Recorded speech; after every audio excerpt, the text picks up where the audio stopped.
Hello, I'm Carl Peterson. I'm the Senior Manager for Special Projects at the Charter Cities Institute. I'm joined here today by Farhaj. Farhaj, would you like to introduce yourself, please? Sure. I'm Farhaj. I'm the co-founder of Forma, and we develop Solana Economic Zones. Nice. So can you go ahead and tell me what exactly do you... A lot of our viewers are coming from the development world. Yeah. And they're not going to be familiar with Solana or the crypto world. So would you go ahead and give us a quick overview of maybe Solana first, Yeah. and then go ahead and tell our viewers about how exactly you guys are working with economic zones? Yeah, I mean, just like Bitcoin is the asset, Solana is infrastructure, right? So we're just a permissionless system that allows anyone to set up a wallet on their mobile phone, which is equivalent to setting up a bank account, launch a business with a few lines of code, and earn digital dollars on the internet, right? And so we're one of the fastest growing blockchains in the world. I think 70% of revenue generated by all blockchains happens on Solana today. We're home to the most unicorns in crypto and growing. We have the most developers, I think active developers of any blockchain, and also about 2,000 companies getting formed every quarter in their hackathons. So basically, we think of ourselves as an internet native city, with a lot of economic abundance, where anyone, regardless of their passport or socioeconomic circumstance, can participate in the global economy. And a big part of the work we're doing now at Forma is kind of bridging the gap between cloud, which is the Solana economy, and land, by working with these techno-progressive jurisdictions that are willing to basically barter with a digital nation, kind of like Balaji talks about. So that's a lot of our work. And what do you think are maybe some of the key issues or key problems you're dealing with in terms of trying to integrate maybe what's been almost entirely a digital economy from the start of Bitcoin initially and then crypto generally, to the point where you're trying to tie it into physical projects? What are key issues you're dealing with? Yeah, I mean, we interface with governments a lot. And I think the biggest problem that crypto has had is it's been in a very insular ecosystem, primarily spending time with a lot of other people.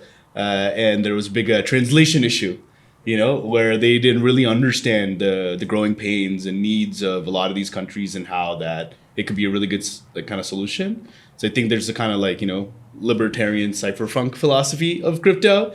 And then there's the kind of new wave, which is, crypto is just really amazing technology. You can now send money from, Nairobi to Dubai or Australia for 1 cent, and it settles instantly. And people, regardless of, again, their bank account, can get access to digital dollars. Tether, I think, has over 150 billion US dollars, that's distributed to over 40 million people. Now, I think for close to 200 million people around the world. And so kind of as the landscape is evolving, there are a lot of these countries, especially now that the US is kind of taking a step back and trying to give regulatory clarity instead of put regulatory enforcement on crypto. A lot of countries are okay, how do we maybe use this new ecosystem to start to attract foreign direct investment, to start to encourage more of our local kind of citizens to go start internet unicorns? Because, they can be a founder based in Almaty in Kazakhstan, but build a global company that earns dollars on the internet. And so as these countries are thinking about it, I think it's very helpful to have people who can talk to them and meet them where they're at.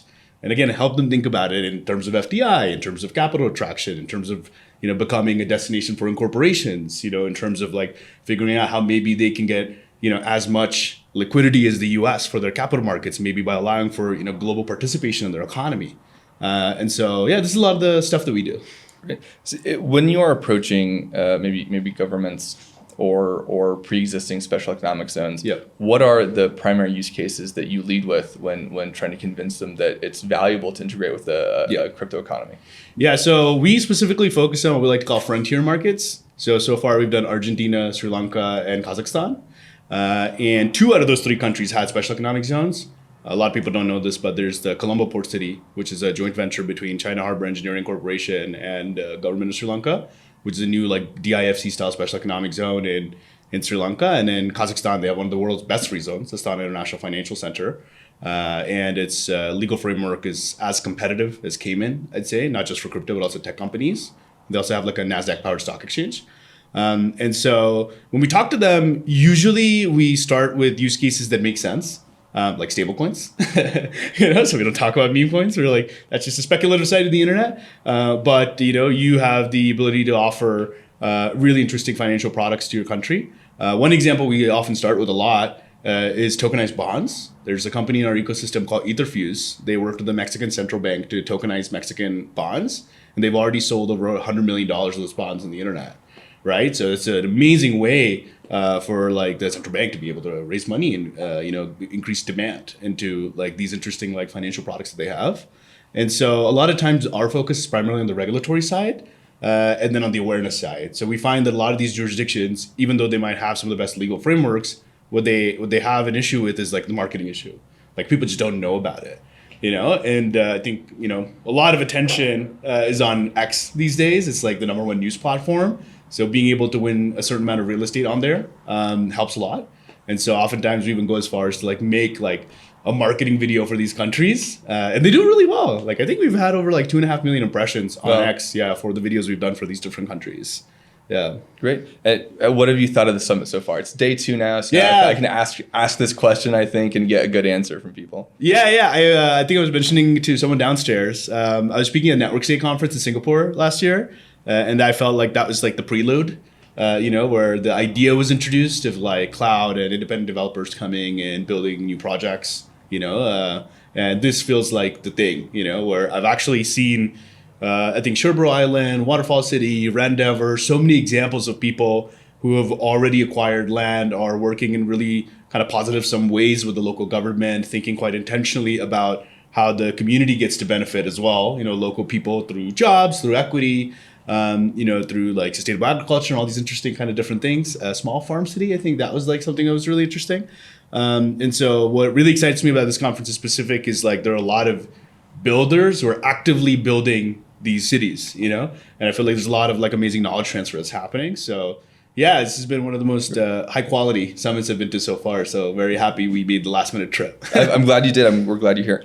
Before we go here, have you had the chance to talk to John Vanden Heuvel, who's the entrepreneur behind Small Farm Cities? No, not yet. I would highly recommend that. John is a proponent of crypto. Very cool. He's very much a very boring, practical man, a very like solutions driven kind of guy. Yeah. So his interest in crypto is interesting to me, in that he sees a practical solution for problems that he has. Yeah. So you should definitely talk to him. Yeah, I think in the future where AI is going to take up a bunch of jobs, I feel like there's really two kind of like directions. Like one that people discuss is universal basic income, but then that's like not good because we'll all turn into like the people from WALL-E. Yeah. But the other thing that's interesting is universal basic ownership. I think the problem is if you look at capital markets historically, there's been a huge decline in the number of companies that are going public today. And the number of companies that are raising money, private money, is going up significantly. And, if you were someone like 50 years ago, like the ability for you to hit 100x in the stock market was so real. Like people who bought Amazon stocks, saw 100x. And today, I think for like young people, millennials, and people all over the world who don't have access to a dollar account, they're kind of caught off from like the biggest wealth creation machine in the world, which is like the US stock market. But now that things are getting globalized, you think like the future will look a lot more of people being able to own, a lot more of the things that they contribute to, from the ride sharing company that they use to the city development projects that they work at, and so universal basic ownership in parallel with charter cities, I think is something that's super fascinating to think about. And I'm excited to see how many people here are like just open and receptive, from government officials like all the way to the city builders. So kudos to you guys for such a great job. Great. Farhaj, thank you very much. We appreciate it. Thank you. Yeah. Have a good See you at the next one. Absolutely. Yeah. Perfect.